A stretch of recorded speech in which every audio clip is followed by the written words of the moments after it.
Reforma trabalhista. Por que insistimos tanto neste tema? Porque entendemos que o papel desse programa é promover o encontro com conhecimento. E fazemos isso de forma colaborativa, sem vaidades, através do compartilhamento do saber e das experiências dos nossos convidados. E você está construindo isso junto conosco através da sua participação nas redes sociais. E é nesse sentido que perguntamos como a reforma trabalhista gera impactos nas organizações religiosas e nas organizações da sociedade civil. Para responder essa pergunta e promover novos encontros de saber, o Advocacy trouxe os seguintes convidados. Elaine Clemente é pedagoga, presidente do Cinebref, que é o Sindicato das Instituições Beneficentes, Religiosas e Filantrópicas em 24 estados do Brasil e presidente da FENIBREF, que é a Federação Nacional das Instituições Beneficentes e Religiosas. Professor Claudinei Franzini, ele é administrador, especialista em marketing pela respeitada ESPM de São Paulo. Trabalhou por 25 anos no mercado editorial brasileiro e internacional e também na consultoria de negócios. Há 2 anos atua como diretor de marketing e comunicação do Sistema Batista de Educação e também é o diretor acadêmico da Faculdade Batista de Minas Gerais.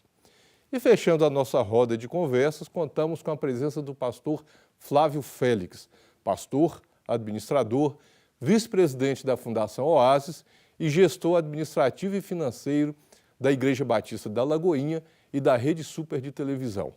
Eu já quero agradecer aqui a participação de vocês. Obrigado por atender o nosso convite. Eu sei que a Elaine estava tão distante e veio. O professor Claudinei e o pastor Flávio com quantos compromissos e agenda. Obrigado por vocês estarem aqui conosco. E eu quero começar aqui com a Elaine. Elaine, qual a avaliação do Cinebref sobre a reforma trabalhista e os aspectos mais relevantes para o sindicato em seu aspecto positivo, digamos assim? Bom, a reforma trabalhista nós ainda estamos aguardando como é que ela vai se comportar na prática, né? A gente sabe que a medida provisória que está ainda tramitando no Congresso já tem 300 emendas, então disso a gente exatamente não sabe o que vai ser. E temos acompanhado também alguns julgados que já vêm à luz da reforma, né, dessa nova lei trabalhista, que tem sido, às vezes, até um pouco mais rigorosa do que até a gente imaginava que seria. De qualquer forma, para as instituições, nós temos avanços, né? Nós temos alguns pontos da reforma que vêm formalizar aquilo que as instituições até então faziam de outra forma, né? Principalmente em relação ao trabalho intermitente, que é agora uma perspectiva que a gente pode adotar. Existe também a questão do intervalo intra-jornada, que para nós também é importante, porque nós temos instituições de atendimento que têm lá, as refeições são fornecidas dentro da própria instituição, e esse 1 hora de intervalo, às vezes, extrapolava a própria necessidade do local. Então, a gente está entendendo que, à medida que as coisas forem acontecendo, e os julgados também acontecendo, a gente vai ter uma melhor clareza. Porém, alguns pontos já sinalizam que a gente vai conseguir tirar êxito e alguns proveitos dessa reforma. Ou seja, como toda alteração legislativa, ela acaba trazendo impactos positivos e negativos na hora que se aplica, né? Sim. Mas, de uma forma geral, houve um impacto direto na vida dessas organizações, né?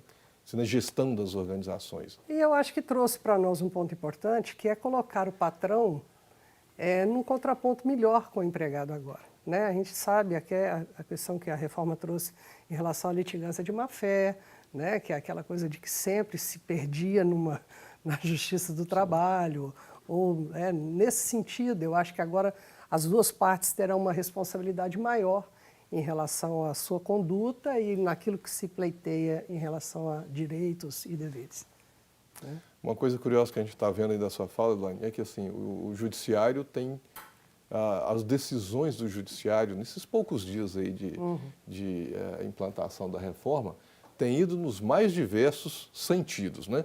Então, assim, uns interpretam de um jeito, outros interpretam de outro jeito. Assim, então, a linha diferente de interpretar essa norma. Então, por exemplo, alguns são mais ortodoxos na aplicação da norma, outros já estão bem, assim, parece que entrou no espírito daquilo que se queria, não sabemos exatamente como.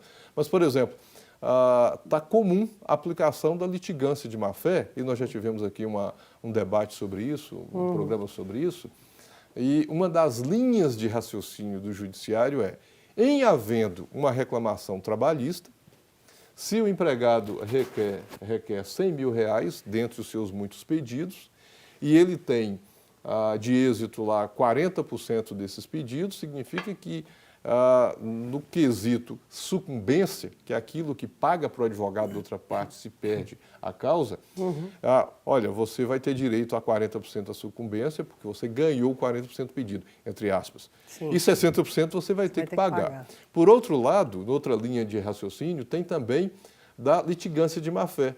Então, pode ser que o juiz entenda que em 60% do que não teve êxito, houve litigância de má-fé.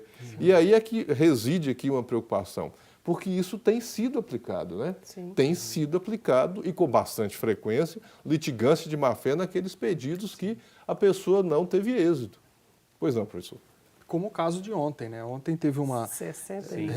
Recentemente em São Paulo, acho que foi ontem exatamente, teve uma causa trabalhista que o funcionário de um banco pediu lá a indenização, o advogado chegou com a 40 mil reais de solicitação de danos, né?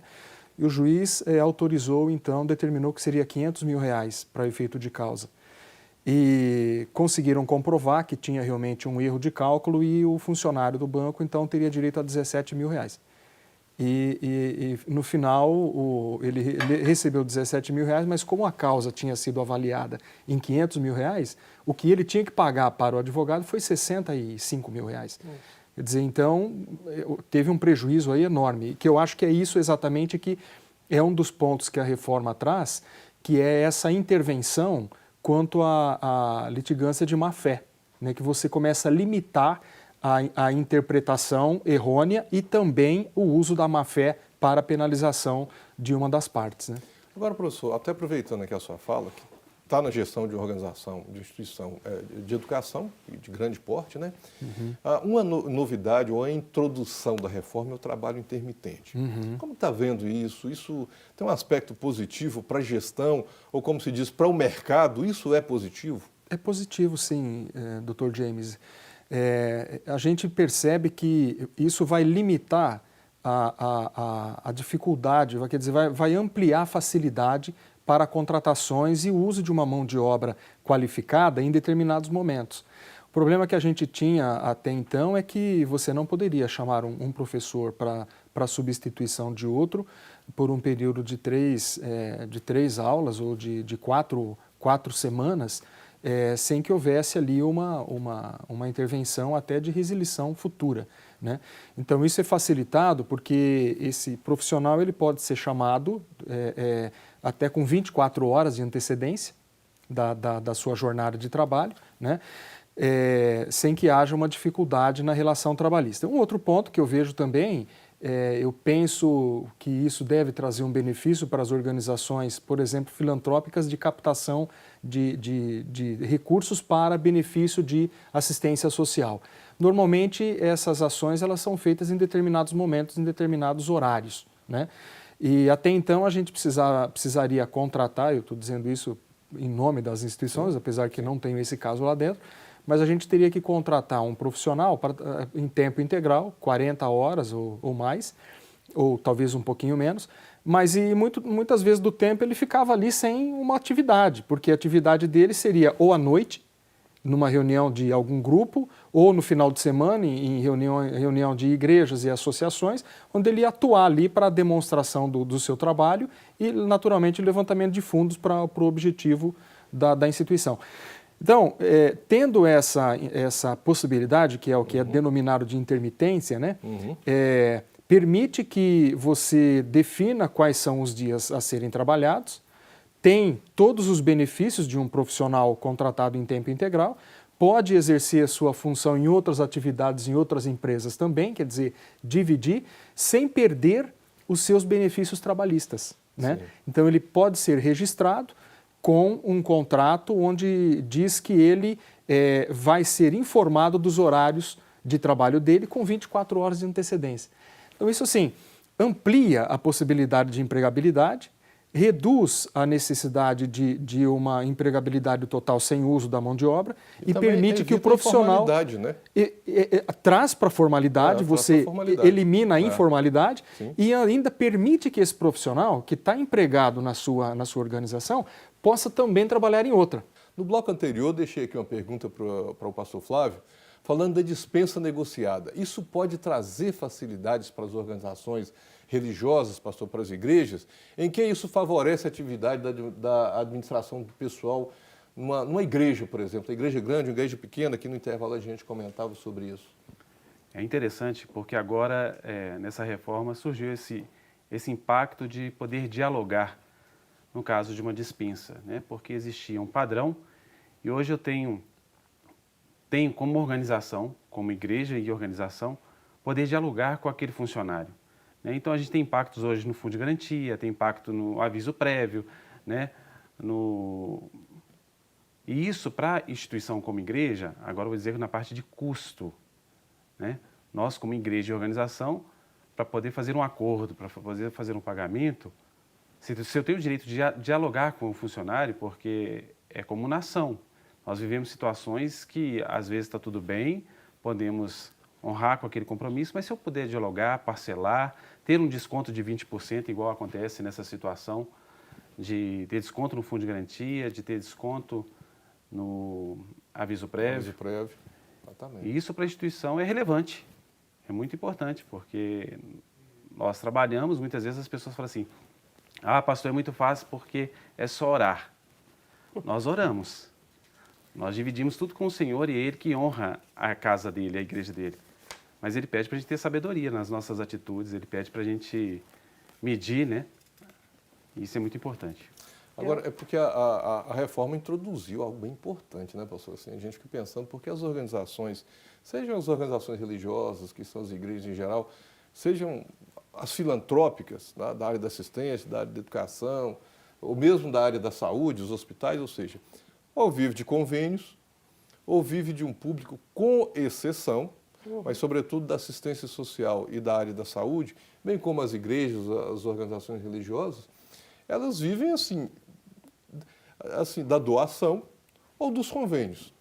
E às vezes tem situações que a pessoa precisa ser desligada ou a pessoa quer ser desligada e aí ela ficava reticente, não quero perder meus direitos. Aí vai no patrão, não vou te mandar embora, você quer ir embora, porque se eu for mandar embora eu vou ser onerado com o seu desejo. Não havia negociação, né? Não havia essa possibilidade. Eu acho que agora acaba com um padrão que existia, que ou era aquele do empregado pedir um acordo, e aí o patrão muitas vezes cometia, né, Até da devolução a ilegalidade da multa, da né? devolução da multa, porque não era ele que estava ele mandando embora. Mas também ele não queria prejudicar esse empregado. E, ao mesmo tempo, acaba também com aquele empregado que começava a dar motivos para ser mandado embora. Porque como ele precisava ser mandado embora, até por N motivos, ele se colocava nessa situação, o trabalho, né? Comprometia o trabalho e até a própria reputação profissional. E eu acho que agora não. Então, assim, eu preciso sair por X motivos, aí não interessa, e a instituição, por sua vez, se não vê óbice em relação a isso, e se realmente é um colaborador que merece esse diálogo, agora então se encontrou uma forma. Porque eu acho que isso veio parar com as ilicitudes que aconteciam, e a gente sabe que acontecia em todos os lugares, e aí não estamos aqui colocando organizações religiosas ou não, a gente está falando de mercado, de empresas, né?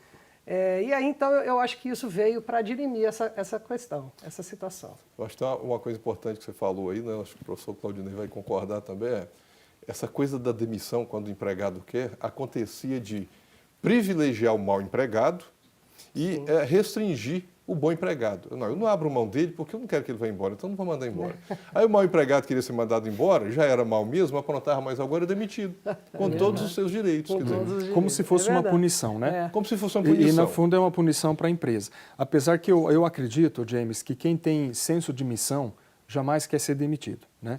Então, o funcionário que demonstra realmente que ele não está ligado, aí conectado com o fim da instituição, ele tem que ser desligado mesmo. O problema é que quem era penalizado era sempre a empresa. A empresa. O custo era a empresa, né? A empresa, exato. Sempre, né? Agora, só para esclarecer aqui para o nosso telespectador, porque agora com esse instituto, digamos assim, da demissão negociada, se entra no acordo empregado-empregador, o empregador vai pagar metade da multa do fundo de garantia, que é 20%, o empregado deixa de receber o seguro-desemprego e ele tem o direito de sacar 80% do fundo de garantia. Ou seja, ele tem o benefício de sair, não vai sair sem nada, mas ele que tinha interesse, ele sai, e a empresa não fica onerada também de atender, muitas vezes, aquilo que era desejo do empregado.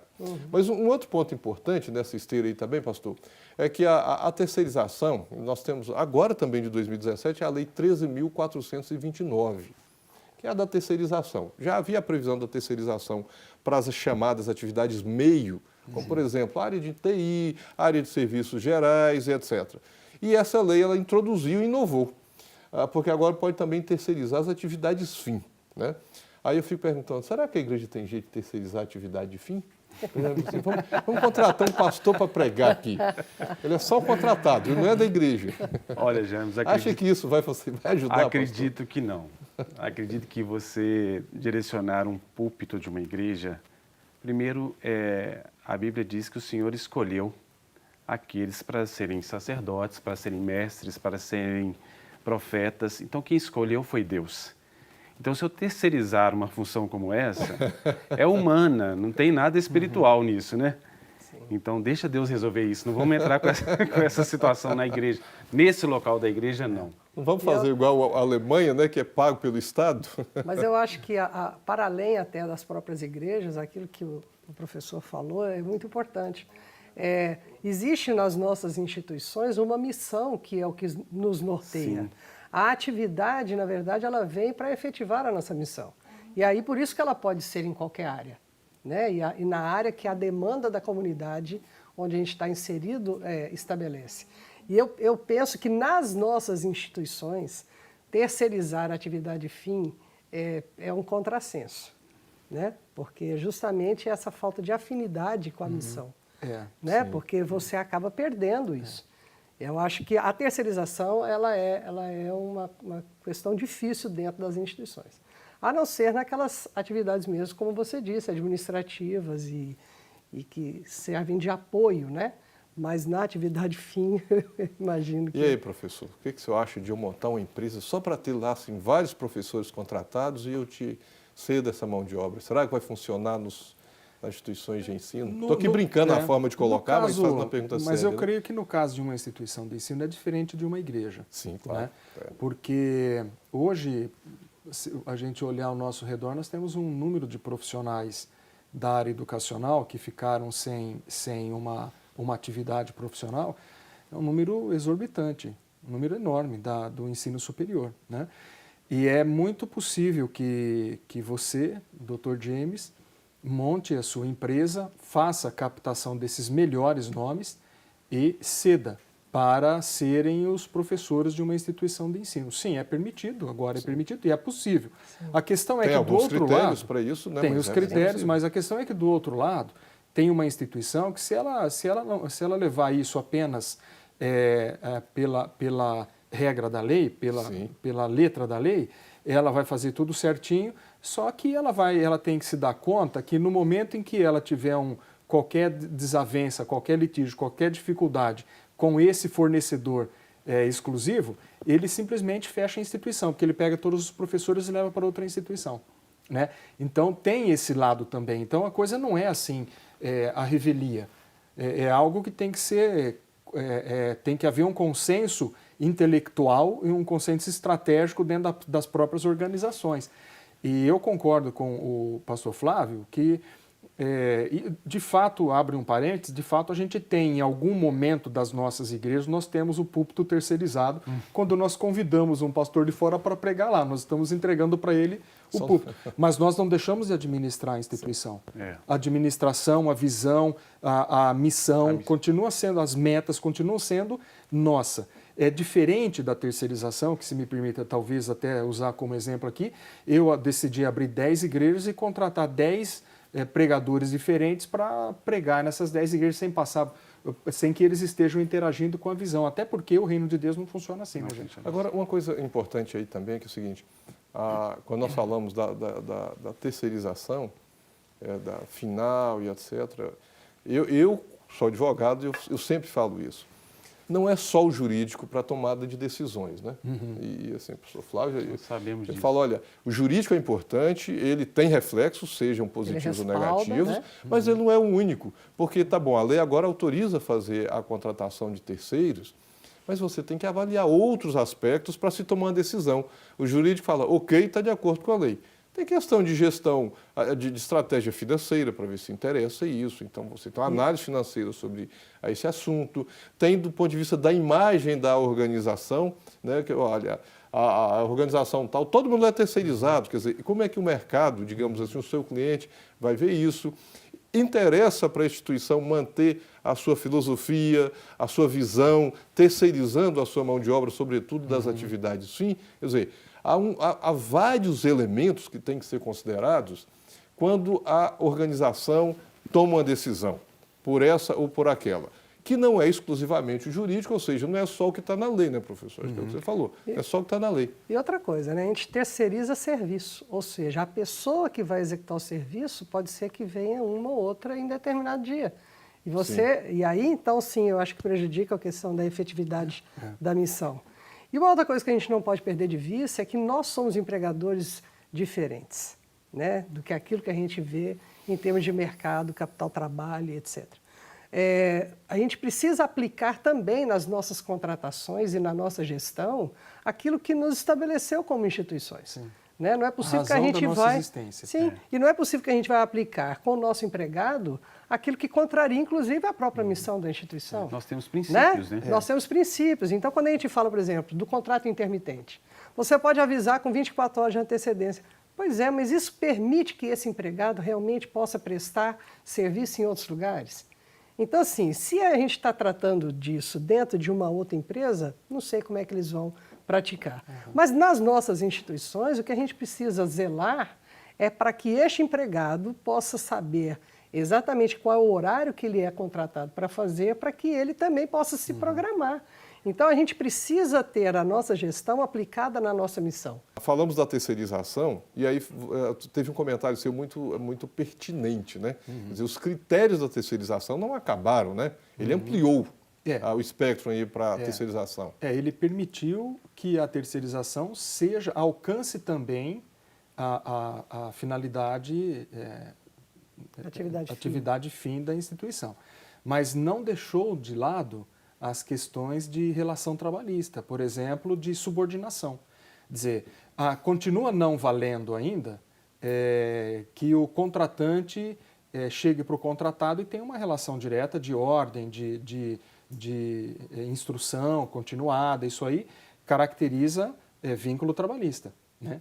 Então, nem toda a lei foi mudada, ela foi ampliada, né? Ela deu mais autonomia para as instituições no que diz respeito à atividade fim.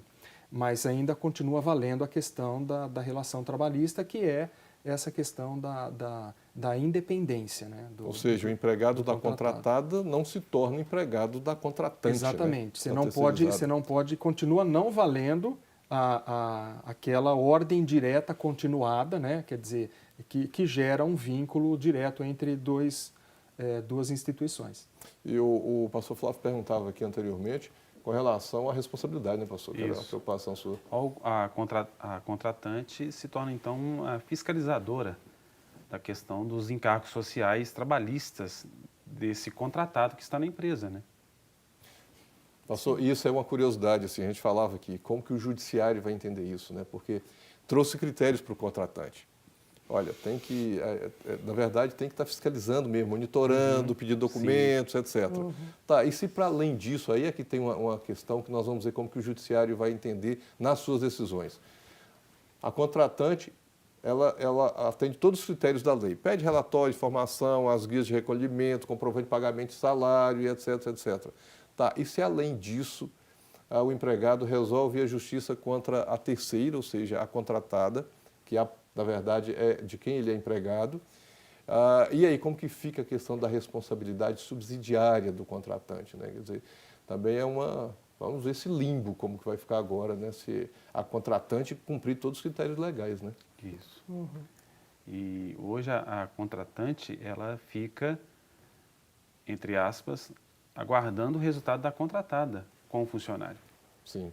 Né? Porque a demanda do funcionário está presente na contratante, todo acompanhamento é da contratada dele, a responsabilidade Sim. é da contratada, Da não contratada. da contratante. Sim. Sim. Agora, e o negociado, Elaine?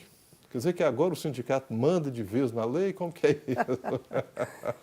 Eu penso que... Desculpa, só para esclarecer, é porque houve a introdução também do negociado sobre o legislado, né? Quer dizer, os sindicatos e etc., os empregadores podem estabelecer, e até mesmo o empregador com o empregado pode estabelecer alguns critérios na relação, na demissão e etc., sem necessariamente isso estar infringindo a lei, né? Só para explicar aqui para o nosso telespectador. E é importante a gente falar sobre isso, porque nós, a partir do momento que a reforma entrou em vigência, a gente tem acompanhado como é que os tribunais estão se comportando e etc. E eu acho que o que a gente está interpretando, principalmente agora que a gente está no momento de estabelecer as convenções coletivas, e o apelo é sempre para que os patrões, né, e no caso das instituições, os dirigentes, participem das assembleias, e a gente está tentando fazer o maior número de assembleias possíveis. Só em Minas Gerais a gente está completando 56 assembleias no estado, né, para poder facilitar a presença e a participação das instituições. Por quê? Porque a gente entende que a convenção coletiva ela vai ter que trazer no corpo dela agora, principalmente aquilo que a gente viu na reforma de forma positiva para as instituições, que vão vir para o corpo da convenção coletiva justamente pelo medo de que uma medida provisória venha alterar ou até, às vezes, retirar. Por exemplo, a gente já tinha falado no bloco anterior sobre o intermitente. O fato das igrejas agora poder formalizar o trabalho que aquele prestador de serviço hoje faz, que é abrir a igreja eventualmente de manhã, à noite, no horário do culto ou da missa, né? Sábado e domingo. Sábado e domingo. Então, isso agora, para nós, ele veio de forma positiva, porque você vai poder formalizar esse vínculo. E se a gente coloca isso no texto da convenção coletiva, ainda que tenha alguma mudança, porque a gente não sabe exatamente nem quanto tempo essa medida provisória vai ficar tramitando, pelo número de emendas, porque deveria ser 30 dias, aí passa para 60, e só Deus para poder saber mesmo como é que isso vai se dar. Então, a gente está trazendo para o corpo da convenção coletiva. Já que o legislado tem força, aliás, o negociado tem força sobre o legislado, a gente vai tentar primar por isso, no texto da convenção coletiva, já estabelecer esses pontos que a gente entende que vieram para somar, e a gente vai ali formalizar isso. Inclusive até a própria questão das homologações. Não tem aliás, mais que homologar no sindicato. Um ponto, mas só antes de entrar nele, tem um ponto interessante nós vamos voltar nele, sim, desculpa, sim. Mas é porque assim, tem uma coisa, tem assim uma nova, um ponto novo nesse assunto específico do negociado sobre o legislado, que restabeleceu uma comissão que eu me lembro assim de trabalhar em organização da sociedade civil, e lá tinha, que é a comissão de empregados. Sim. Quer dizer, a lei agora prevê que deva ter uma comissão de empregados para conversar com o empregador, né, para dialogar, para trazer critérios para os contratos de trabalho, seja os novos e etc. Mas isso pode gerar uma fragilidade, é uma pergunta que eu faço para vocês, isso pode gerar uma fragilidade para o empregado, porque uma questão é, o sindicato patronal conversa com o sindicato dos empregados, ou o sindicato dos empregados conversa com o empregador, quando se estabelece um acordo coletivo de trabalho. Tá, mas e uma comissão de empregados conversar com o empregador? Vai que o empregador é muito bravo, ninguém quer ir para essa comissão, né? Digamos assim. Isso é um avanço, isso ganha. Como é que vocês avaliam? Isso vai realmente, para a prática, ser um benefício para as relações? Eu não vou nem dizer um benefício para a empresa, um benefício para a instituição ou para o empregado, mas é um ganho, digamos, para o mercado, para esse meio? Eu acho que é um ganho a partir do momento que você consegue estabelecer para os seus empregados uma relação de transparência no sentido de compartilhamento da situação financeira e econômica e de como é que essa instituição funciona e se financia. Particularmente, eu não acho que essa comissão ela tem um grande apelo, porque a gente também tem que olhar a lei, e eu não sei se por conta da minha vivência sindical, eu costumo olhar a lei sempre em relação às instituições pequenas, né? E eu acho que a lei é sempre vista e feita no molde das grandes instituições, né? Porque quando a gente fala de comissão, quando a gente fala, por exemplo, que as homologações poderão ser feitas dentro da empresa, eu estava até conversando com o professor, eu fico imaginando aquela instituição que não tem computador, porque nós temos instituições que não têm computador, né? Então, assim, por onde é que passa as informações ou a desinformação do dirigente? Nós temos instituições onde os dirigentes são pessoas de proximidade com a missão e o amor ao próximo, e não com formação administrativa. Né? E isso é a grande maioria, nós não estamos falando de exceções. As exceções são as grandes instituições que têm um staff de corpo jurídico, de corpo de contabilidade, para poder efetivamente saber instruir esse empregado. E aí eu fico achando que é uma perda tanto para o empregado quanto para o patrão. Porque se uma homologação é feita dentro da empresa por um empregador que não sabe fazer, e aí então nós vamos nem entrar aqui na questão da má-fé, que também eu acho que vai ser utilizada por empresas aí X, né? Não é o nosso caso. Agora é a questão da capacitação mesmo, dessa pessoa poder entender aquilo que ela está fazendo. Sim, e esse empregado? Qual foi a formação que essa pessoa teve, e aí dependendo da função, menos ainda, de informação, para que ele venha efetivar uma homologação, que o Ministério não vai fazer, que o sindicato agora está desobrigado, e aí vem a questão dos próprios contadores e advogados. Daqui 2 anos, essa reclamatória, porque ainda fala aí na reforma que essa, como é que fala? A partir do momento que você deposita lá e faz a sua, paga ali os compromissos, você está quites. Verba rescisória. Como é que é esse quites? Quites que jeito? Daqui 2 anos isso vai refletir de que forma? Então, é outra coisa também que a gente está discutindo nas assembleias, é de trazer para o corpo da convenção coletiva a importância de homologar no sindicato, ainda que à distância.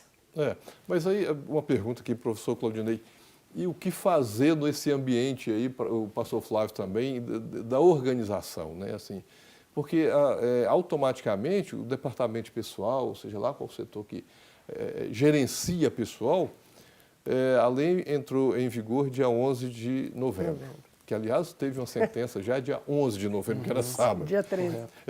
Então, assim, e os setores? Assim, há necessidade de capacitar os setores até para fazer esse papel que o sindicato até então fazia, né? Mais ou menos. Porque eu penso numa empresa como a que eu trabalho hoje, né? Que é uma exceção, digamos assim, de estrutura, de organização. Rede né, Batista Educação tem um grupo de 1.200 colaboradores, é uma organização grande, né? Sim. Ela tem um setor de rotinas trabalhistas, tem um setor de recursos humanos, ela tem um setor jurídico e nós prezamos pela verdade, né? O lema nosso é Veritas Vincit, desde 1918, aliás, que vai fazer 100 anos no próximo ano. E então, para nós, levar a uma homologação corretamente não é uma questão de opção, é uma questão de obrigação. Sim. Né? É uma instituição quase que pública, uma instituição centenária. Então, nós não temos dificuldade com isso. Mas eu diria para você o seguinte, que em todas as homologações que foram feitas desde o tempo que eu estou na instituição, nós tivemos uma lista de pelo menos 15 ressalvas, da qual nós tínhamos, como instituição que caminha na verdade, comprovar que não existiam. Então, nós sempre fomos prejudicados com isso. Não somente nossa instituição, eu posso te citar nós, a instituição vizinha, a outra, não estou dizendo quem estava certo, quem estava errado. E nós pagamos muito caro durante todo esse tempo por ter que comprovar que nós não tínhamos lesado o nosso colaborador. Agora, certo? mas... Aí, só para completar, por favor. Quando a gente pensa na questão da homologação, no nosso caso não vai ter problema. Mas eu tenho certeza que vai ter empresa que vai tirar benefício disso. Então, nós precisaríamos, em algum momento, encontrar um meio termo para que nem as empresas honestas, que trabalham com justiça, que trabalham regradas pela verdade, com controle e autocontrole, sejam prejudicadas e nem que as outras empresas que agem de má fé também sejam beneficiadas. Porque, no fundo, Dr. James, nós estamos trabalhando com seres humanos. Não são máquinas ali. Então nós precisamos ter o respeito mínimo pelo colaborador. O colaborador é que constrói as nossas empresas, não é Você verdade? disse E aí, algo aí, volta- Claudinei, que é muito importante, porque você disse que a sua instituição busca a verdade. Sempre, E se algum órgão gestor chegar lá para a conferência, vai encontrar a verdade. sim. Se desliga um órgão gestor, nós estamos falando que existem outros grupos também que não trabalham com a verdade. Uhum. Isso vai aumentar muito na área jurídica Então, do Dr. James. e aí, Agora, eu acho que só o maior pra eu- beneficiado vai ser você, Dr. James. É, o Dr. James vai ter muito Botar seu trabalho. telefone embaixo Ele vai ter do- muito do- trabalho. Mas olha que importante. Mas eu, assim, uma preocupação minha aqui na pergunta é com a capacitação mesmo do empregado. É isso que eu ia Independentemente da falar. má-fé ou não, isso vai ocorrer, nós sabemos que vai, mas é a capacitação. Por isso que eu digo, o departamento de pessoal, o setor que gerencia as relações trabalhistas ou sindicais na organização, ela não está preparada, não é para fazer homologação, que é um papel do sindicato. Ela está preparada para gerenciar recursos humanos, etc. Quer dizer, Levantar dados. Exatamente. Minimamente, assim, o seu empregado, que é aquele que está representando a empresa, na hora de demitir um outro empregado, ele sabe todo o processamento burocrático, etc. Mas aquelas, digamos, assentada para fazer homologação, não é o expertise dele. Quer dizer, de qualquer forma, as organizações, né, pastor, têm que investir nisso. É, E aí nós Essa estamos capacitação. aqui com organizações maiores, o sindicato, etc., assim, a Rede Batista de Educação, a Igreja da Lagoinha, a Fundação Ares, quer dizer, Neilane, como você mesma lembrou, é uma exceção. Aliás, são uma são exceção. exceções. Agora tem aquela variedade, aquele universo de organizações pequenas que se o contador não fizer o termo de rescisão, ele não sabe o que fazer. É, Sim. exatamente. A Não é doutora isso? disse E outra- que tem empresa que tem computador. E outra coisa, né? Por exemplo, quando a gente fala de representação sindical, que é o meu caso aqui, nós temos um instrumento coletivo em vigência. E eu pergunto, qual foi o acesso que efetivamente essa instituição teve para saber à luz do que ela vai fazer esses acertos? Porque até a questão da própria identidade da instituição e da representatividade dos sindicatos em relação a essa instituição, ou seja, do enquadramento dela, as próprias instituições ainda têm dúvidas. Né? E aí tem um você vai fazer informativo, né? à luz de qual instrumento? Porque uma boa homologação é aquela que pegou o instrumento correto para ser aplicado e fez todos os custos ali efetivados para aquele empregado. Mas se ela está seguindo o instrumento equivocado, por exemplo, porque não teve orientação ou informação, então ela vai fazer uma boa homologação à luz do instrumento errado. Gente, eu acho que nós vamos Certo? ter que marcar alguns programas no próximo ano, sabe, professor? Nosso tempo já está acabando aqui o nosso horário, Certo. e nós vamos ter que agendar, né, pastor Flávio, para continuar a conversa Vamos fazer em várias vezes, 2018. Vamos falar dos impactos que a medida teve. Exatamente. Das Né? organizações. Mas, finalmente, assim, para finalizar aqui, um minuto, assim, 5 segundinhos, uma palavra final de vocês para os nossos telespectadores. Bom, eu quero que, assim, a Bíblia diz que o temor ao Senhor é o princípio da sabedoria, né? Então, eu não podia falar outro texto. Para aqueles que estão nos vendo e nos ouvindo, busque sabedoria de Deus, sabedoria naquilo que você está implantando aí na sua gestão da sua empresa, na sua instituição. E existem leis, existem regras, nós estamos passando por esse momento de transição na área trabalhista, mas eu sei que Deus está no controle de todas as coisas e vai te dar sabedoria. Elaine. Bom, a palavra final que eu tenho é justamente que as instituições possam continuar efetivando a sua missão, fazendo um bom trabalho para a comunidade, mas sem perder de vista a área da gestão. E aí, em relação a isso, contar sempre com o sindicato, fortalecer o sindicato e contar com o sindicato para que ele possa ser também um farol nesse momento que a gente não está sabendo muito bem para onde ir, mas que a gente procure esse caminho juntos, né, e que a gente possa efetivamente poder nortear essas instituições todas no sentido do cumprimento das leis. E estejam atentos às datas das assembleias e participem, né? Sim, essa semana é data. Professor Claudinei. Eu quero agradecer aos nossos telespectadores, o programa realmente parabenizar a Rede Super, parabenizar a sua produção com o Gustavo, parabenizar você pela liderança aqui do programa, Obrigado. a condução como você faz e desejar que jamais o ser humano deixe de continuar sendo ser humano, tratado como tal, assim como Jesus sempre desejou e deixou ensinado para nós que deveríamos fazer. Então, agradecer a audiência de vocês, dizendo que vocês são aqueles que movimentam o planeta. Valeu. Obrigado a todos vocês. E nós chegamos ao fim deste programa, mas o assunto continua nas nossas redes sociais. E sempre que você quiser esse e outros temas, voltem para a nossa rodada de conversa, conhecimento e busca da verdade. Porque como cristãos, entendemos que quando conhecemos a verdade, ela nos liberta. Que venha 2018 e até o nosso próximo Advocacy.